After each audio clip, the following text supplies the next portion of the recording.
Katsotaan sitten, miten lisätään Mediapankkiin joko PDF:iä tai kuvia.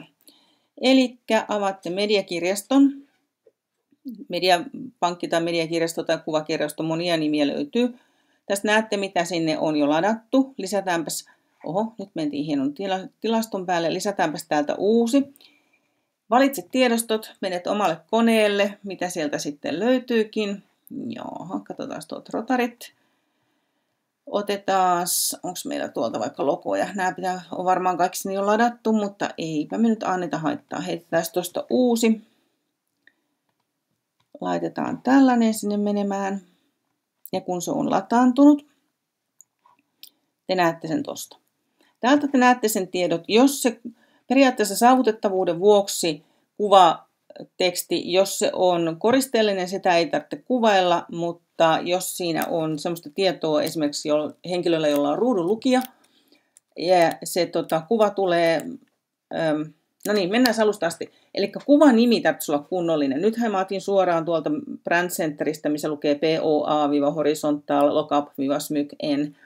Niin periaatteessa tämän kuvan nimi kuuluisi olla oikeasti Rotary People of Action logo, koska silloin kun te laitatte sen paikalle ja ihminen, joka ei pysty katsomaan ruutua samalla lailla, eli jos on jotain tämmöisiä vaillinaisuuksia, että hänellä on esimerkiksi ruudunlukija, niin se ruudunlukija lukee tälle ihmiselle, että tässä on logo, se kertoo sen logon nimen. Ja sitten jos se on tämmöinen koristeellinen kuva, sitä ei tarvitse kuvailla, mutta vaihtoehtoinen teksti, että tähän voisi laittaa Rotary, People of Action logo. Niin silloin se kertoo se ohjelma sille henkilölle, joka meidän sivuja katsoo, että siinä on tuommoinen logo. No sitten jos haluatte sen joskus muualle käyttää, niin voitte täältä esimerkiksi kopioida tämän osoitteen. Nyt se on kopioitu. Ja sitten viette sen vaan samalla lailla sitten, kun teette sivuja tai artikkeleita. Samalla lailla te teette PDF-aineistojen kanssa. Onkohan mulla tässä nyt mitään PDF-aineistoa, mitä voisin teille näyttää. Että voisin heittää tuossa Manual of Procedure. Avaa. Ja nyt se sen siirtää tänne. Ja näiden kanssa, kun jos te haluatte tehdä liitteenä, linkittää, niin käykää aina Mediapankissa ensin ottamassa tämä verkko-osoite talteen.